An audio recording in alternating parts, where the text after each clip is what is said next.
Good morning po mga kasimpleng buhay at kamusta po kayong lahat? At kakauwi ko lang po galing sa trabaho at ngayong umaga po ay update ko po kayo sa mga manok ko at ngayon po ay magpapakain po ako. Ayan. Nahuli ko na pala yung tandang kaya medyo natagalan po yung pag upload ko ng video tungkol sa mga manok. Ayan po yung papakain ko sa kanila, yung giniling na mais saka may halong integra. Ayan. Magpapakain po ako ngayon mga kasimpleng buhay.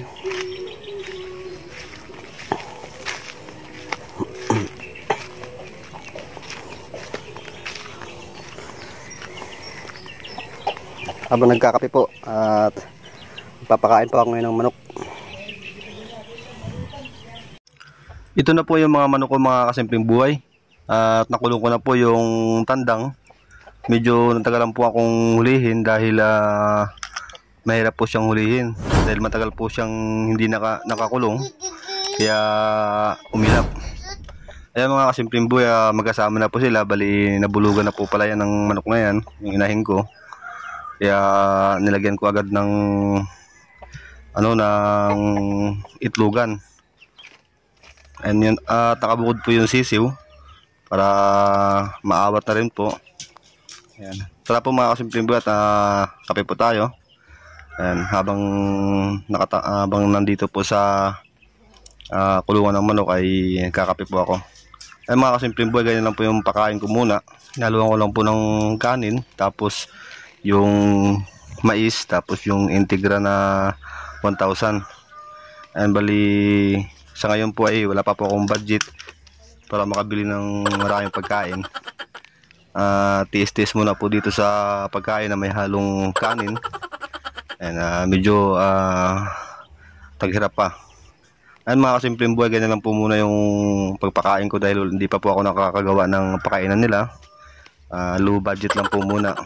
Tiis-tiis lang muna dahil wala pa tayong pang budget. Ayan po mga kasimpleng buhay, awa ng Diyos ay malusog naman yung kanyang yung mga manok. Bali bibili din po ako ng pang multivitamins nila sa painom ng tubig.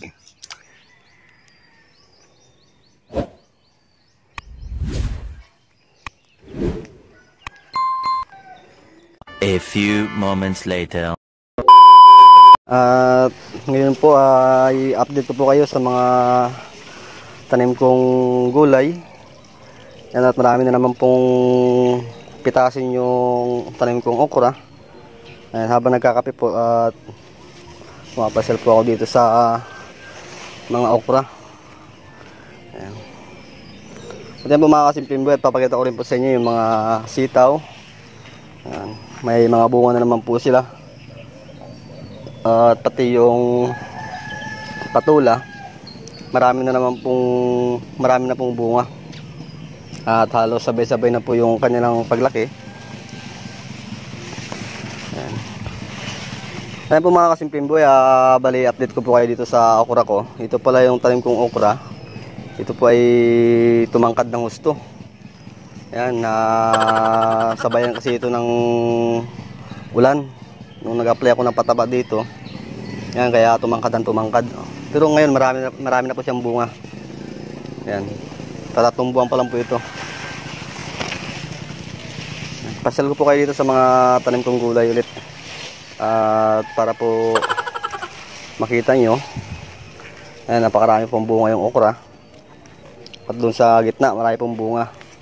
Yan, halos sabay-sabay naman yung pitas nila. Pagpitas. Yan. Napakarami pong bunga. Yan, habang nagkakape po ako, mga kasimpleng buhay. Kakauwi ko lang po galing sa trabaho. At habang nagkakape ay papasal ko muna kayo sa mga tanim kong gulay. Yan, kung nakikita nyo po ay napakaraming pong bunga. Yan o. Yan po. Kaso nga lang po, mayroon pong mga problema yung ibang gulay, ibang patula. Mayroon pong mga sakit. Yan. Sa ilalim po ay napakaraming bunga. Kung nakikita nyo po mga kasimpleng buhay. Malapit na po itong pitasin.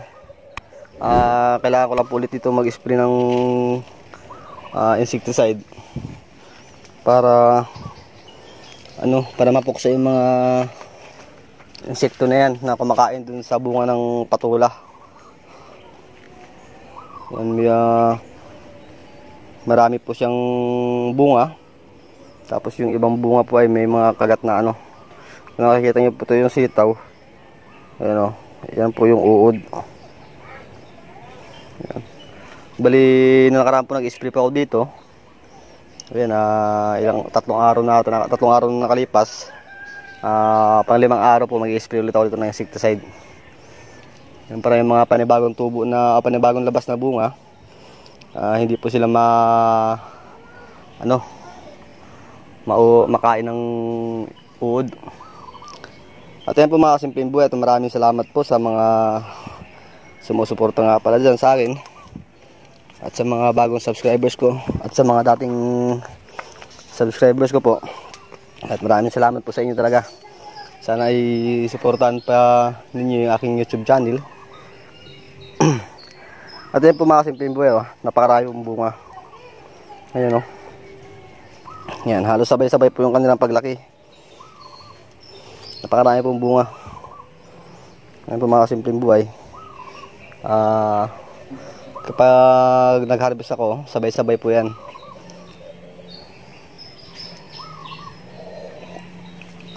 Update ko rin kayo dito sa tanim kong ampalaya. Ayan na po siya, mataas na po. Gumagapang na sa kanyang balag. Yan, nilagyan ko rin po ng tuyo, tae ng kalabaw na may halong lupa. Na-stack na tae ng kalabaw, matagal na po, kaya maganda yung pataba niya. Yan, nung nalagyan po siya, ayan, gumanda po yung kanyang paglaki. Tumaba po yung kanyang puno. Yan, lumago yung kanyang dahon, bumerde. Yan. Dito naman po sa talbusan ko, ayan, malago na po yung kanyang talbos. Pati yung mga bagong tanim na yon ay buhay na buhay na. Ayan. Yan po mga kasimpleng buhay, ito ay dadamuhan na lang to kapag nagsabog ulit ako ng pataba. Kailangan damuhan muna bago sabugan ng pataba. Yan. Ito may mga bunga na po yung mga okra. Yan. Marami na po siyang bunga. Hindi mo na akong pipitas ngayon dahil meron pa naman akong napitas doon na hindi pa nauulam. Yan. Medyo palaki-lakihin ko muna yung okra.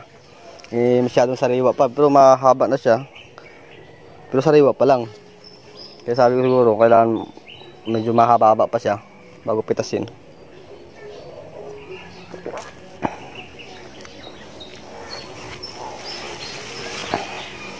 Ito po mga kasimpleng buhay. Yan, gandahan ng patula. Gandahan ng bunga. Yan, marami po siyang bunga. Mamaya po update ko po kayo sa sa mga mais, tanim kong mais. Napakarami po ng kanyang bunga at malapit na po siyang ma-harvest. Kailangan po itong ituwid. Kung napanood nyo rin po yung tanim kong pakwan doon, ayun, mayroon po siyang bunga, 3 piraso at malalaki na po.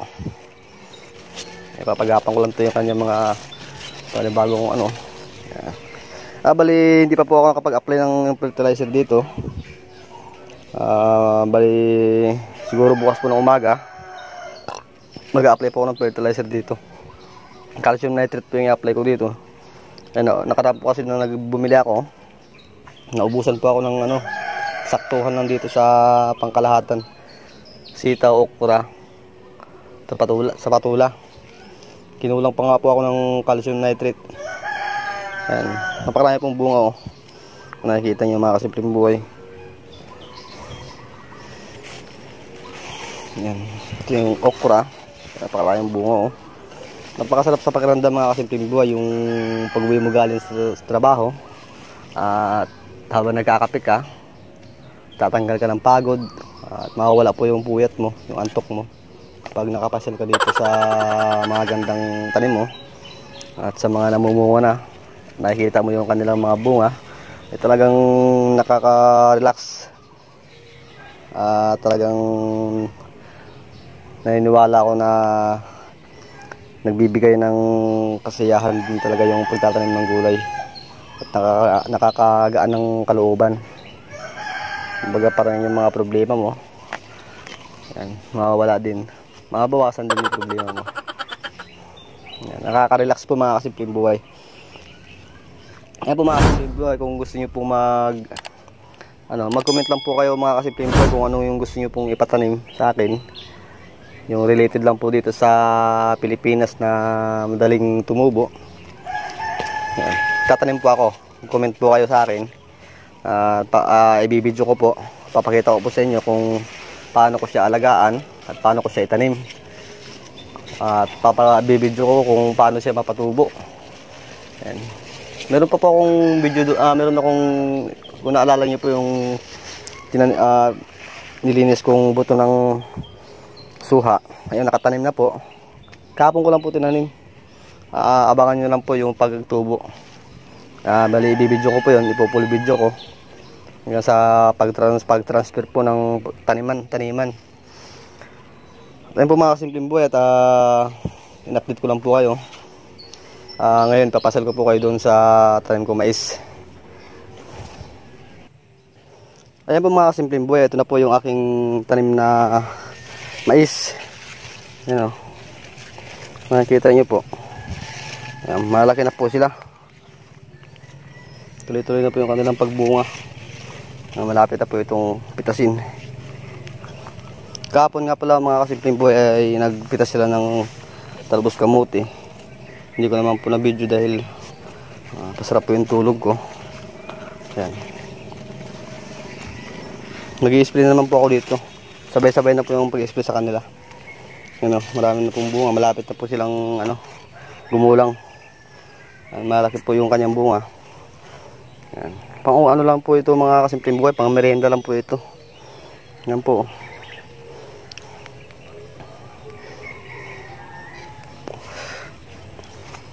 At yun mga kasimpleng buhay. At hanggang dito lang po yung aking video. At good morning po sa inyo ulit. In-update ko lang po kayo. Wala pa po akong may content ngayon. Susunod po na ay update ko po kayo. Mag-iisip pa po ako ng mga pwedeng i-content. At yan po mga kasimpleng buhay. Maraming salamat po at ingat po kayong lahat.